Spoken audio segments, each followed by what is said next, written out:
안녕하세요. 조은수입니다. 네, 오늘 헌재 앞에 집회와 1인 시위를 다녀왔습니다. 제가 직접 현장에서 보고 경험한 것들 나누기 위해서 카메라를 켰고요. 지금 현재 시각이 새벽 1시 25분입니다. 제가 원래는 오늘은 밤을 새려고 이제 계획하고 나갔는데 들어온 이유가 첫 번째는 제가 오늘은 밤을 꼭 새지 않더라도 정말 많은 분들께서 역대급으로 헌재 앞을 꽉 채워주셨습니다. 그래서 일단 많은 분들께서 현장에 자리를 좀 채워주셨고, 그렇고 이제 두 번째는 제가 오늘 컨디션이 썩 좋지가 않아서 이제 며칠 동안 밤을 샜더니 그래서 오늘은 제가 집으로 돌아왔습니다. 일단 오늘 좀 굿뉴스가 있었는데요. 헌재에서 더불당이 그동안 29번의 줄탄핵을 하지 않았습니까? 그 줄탄핵 중에 한 건인 검사 세 분과 감사원장에 대한 탄핵이 오늘 헌재 재판관들의 8대 0 만장일치로 기각이 되었습니다. 그런데 참 흥미로운 점은요. 대한민국 국민들이 이런 판결을 들었을 때 뭔가 이게 윤석열 대통령의 판결과 연관이 되어 있지 않을까? 그러니까 이 헌법재판관 판사들의 그 스탠스를 말씀드리는 거예요. 그들의 태도가 뭔가 법과 원칙에 따라 공정하게 판결하지 않을까라는 기대감을 가질 법도 하고 살짝 마음이 느슨해질 법도 한데 오늘 정말 많은 인원이 진짜 역대급으로 나왔습니다. 정말 만약에 이 좌클릭 판사들이 만약에 그 인원의 어떤 국민들의 그 헌재 앞에 나와 있는 인원을 봤다면 정말 무서웠을 거란 생각이 들어요. 정말 내가 법과 원칙대로 판결하지 않고서는 내가 앞으로 대한민국에 발붙이고 살기가 진짜 어렵겠구나라는 이런 공포심을 느낄 정도로 어마어마한 인파가 오늘 헌재 앞에 나왔습니다. 그런데 안타깝게도 이 언론에서는 이걸 다뤄주지 않죠. 그래서 이제 오늘 정말 많은 또 유튜브, 저를 포함해서 유튜브를 하시는 굉장히 많은 분들이 현장에 있었고, 네, 그런 분들을 통해서만 우리가 현장의 그런 분위기를 느낄 수 있기 때문에 저도 이제 현장 분위기를 아까 좀 담아서, 그렇게 좀 공유를 하고 돌아왔습니다. 일단, 헌재에서 전원 일치로 기각을 했다 해도 국민들이 이제는 더 이상 헌재를 완전히 신뢰하지 않습니다. 얼마 전에 여론조사가 있었습니다. 헌재에 대해서 국민들이 얼마나 신뢰를 하는지에 대한 여론조사가 있었는데요.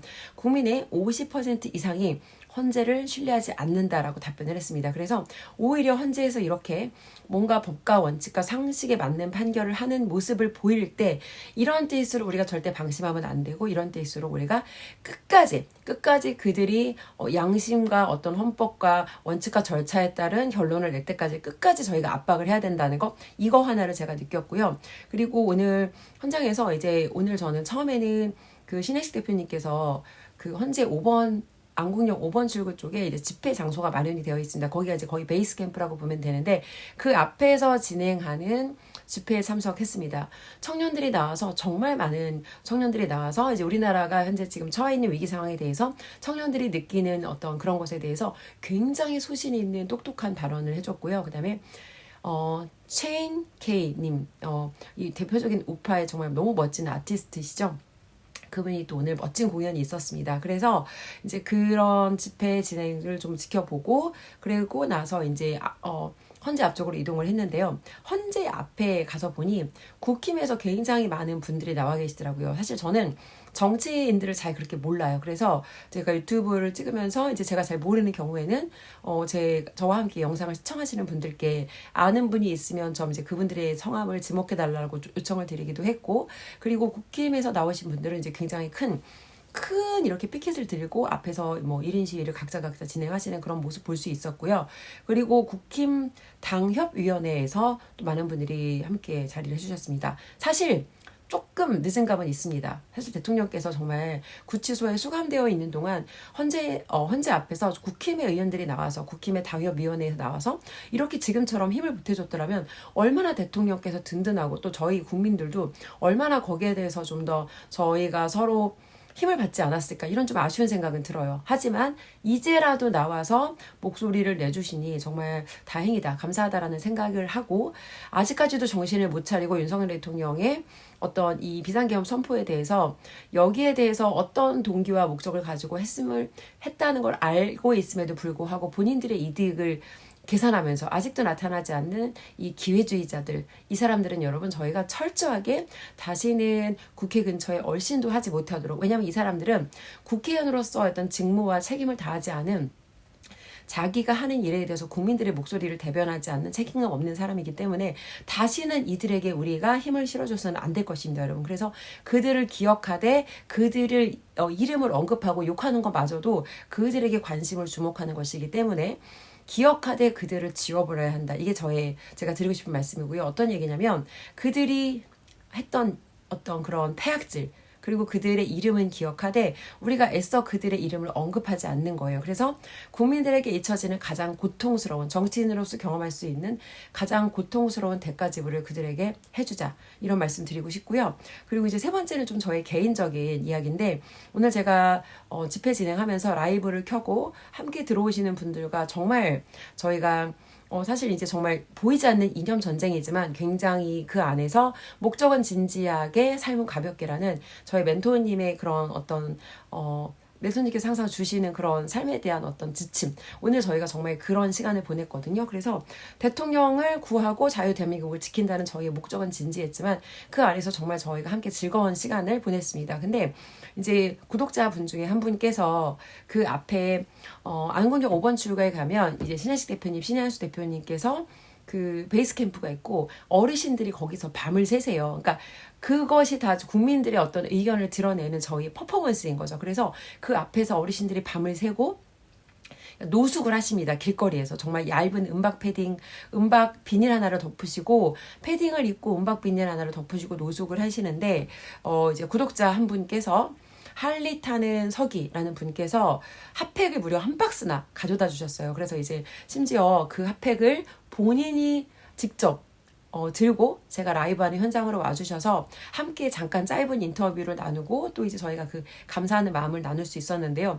근데 박스가 너무 무거워서 제가 이제 이거를 나누고 싶은데 어떻게 나눠야 되나를 고민하고 있던 중에 갑자기 엔젤님께서 나타나셨습니다. 엔젤님께서도 저희 구독자신데 제가 이제 유튜브에서 박스를 날려야 되는데 어떻게 해야 될까를 혼잣말 하듯이 중얼중얼 했더니 근처에 계시다가 이제 보시고 오신 거예요. 그래서 엔젤님께서 도와주셔서 그 안국역 5번 출구 앞에 집회 진행하시는 이제 어르신들, 오늘 노숙을 하시는 노숙이란 표현이 맞나요? 아무튼 안국역 5번 출구 앞에서 이제 그 야외에서 밤을 지새우시는 그 어르신들께 핫팩을 나눠드릴 수가 있었습니다. 그래서 사실 저도 제가 항상 현장에 나갈 때 준비 없이 나갈 때가 많고 어르신들께서 나눠주시는 정말 따뜻한 핫팩 하나, 그리고 어르신들께서 나눠주시는 정말 떡 한 조각으로 배고픔을 연명해가며 추위를 연명해가며 그렇게 사실 밤을 지새울 수 있었던 시간들 굉장히 많거든요. 근데 오늘 이제 저희 구독자이신 두 분의 도움으로 제가 받았던 감사함을 또 나눌 수 있어서 굉장히 개인적으로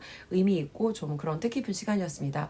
자, 그리고 제가 이제 마지막 당부드리고 싶은 내용은요. 다행히 더 이상 국민들이 더불당에게 그리고 헌재에게 더 이상은 속지 않습니다. 그래서 이제는 정말 우리 모두가 끝까지 이제 윤석열 대통령께서 직무복귀 하시고 대한민국이 정상화되는 그 날까지 정말 끝까지 총력을 다해서 싸워야 할 때입니다. 그래서 여러분들께서 시간이 될 때마다 헌재 앞에서 24시간으로 풀가동으로 돌아가요. 그래서 헌재 앞에 나와서 내가 시간을 내실 수 있는 분들은 반드시 그 앞에 잠깐이라도 나와서 조금이라도 화력을 보태주시는 걸 부탁을 드리고요. 그리고 내가 만약에 나갈 수 없는 형편이야. 그럼 그런 분들은 온라인으로도 저희가 할 일이 정말 많습니다.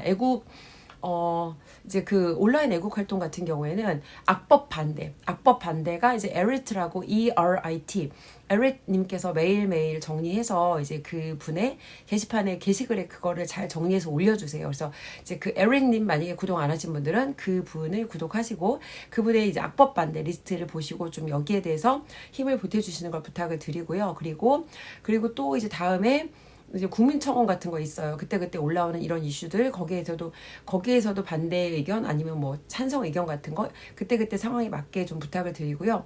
마지막 너무 중요합니다. 자, 이번 주 토요일 저희가 반드시 현장에 나가서 국민들의 그 규모, 머릿수를 보여주는 게 너무 중요한데요.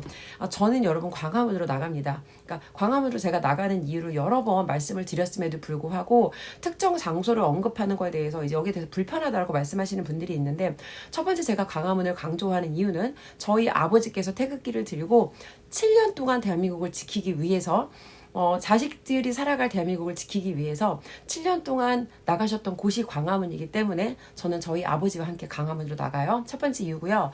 두 번째는 광화문이 가지는 상징성이 있습니다. 사실 어르신들께서 7년 동안 광화문 광장을 지켜주셨기 때문에 저희 우파 가 지금 이제 광화문 광장에서 저희가 거기를 베이스로 해서 또 이제 대규모 집회가 가능한 거이기 때문에 광화문이 가지는 여러분 상징성이 있습니다. 그래서 여러분께서 만약에 내가 개인적인 어떤 그런 상황 때문에 뭐 거기까지 내가 나갈 수 없어. 그럼 여러분이 가실 수 있는 가까운 데로 가세요. 그리고 만약에 내가 여건이 허락된다. 내가 만약에 여건이 허락돼서 광화문으로 갈 수 있는 상황이다라고 하시는 분들은 광화문에 나와서 저희가 함께 집결해 있는 그 대규모를 보여주는 게 정말 중요하거든요. 그래서 광화문으로 나오실 수 있는 분들은 이제 제일 중요한 집결지가 광화문이고, 광화문이 어렵다 하시는 분들은 여러분께서 가실 수 있는 곳으로 가셔서 목소리를 내주세요. 평일에는 각자 다 개인의 일정이 있으니까 나가지 못할 수도 있는데 토요일만큼은 반드시 오프라인 현장에서 이것이 국민들의 민심이다라는 것을 반드시 보여줘야 합니다. 자, 윤석열 대통령의 직무 복귀가 여러분 얼마 남지 않았습니다. 헌재 재판관들은 대한민국 국민들의 민심이 무엇인지 충분히 깨달을 수 있는 그런 지금 여러 가지 어떤 시민 운동들이 이어지고 있다라고 말씀드리고 싶고요. 그리고 국힘에서 아직도 계산기를 두드리면서 어떻게 하는 게 나에게 이득인가를 계산하시는 의원들께서는 본인이 살고 대한민국을 살리고 그리고 본인들도 살 수 있는 유일한 길은 윤석열 대통령께서 직무 복귀를 하셔서 대한민국을 정상화하는 것뿐이다 라는 말씀드리면서 우리가 지금 당연하게 누리는 이 자유는 절대 공짜가 아니다. 우리 이전에 우리 어떤 그런 선조분들께서 우리 어떤 그런 부모 세대가 정말 피, 땀, 눈물, 헌신 이 모든 것을 내던져서 만들고 지켜온 나라가 대한민국이다라는 말씀드리면서 우리 어르신들께서 그렇게 내 모든 것을 걸고 만들고 지켜주신 대한민국을 이제는 우리가 지켜서 우리 후대에게 잘 물려줘야겠다라는 말씀드리며 오늘 영상 마치겠습니다. 자유대한민국 파이팅!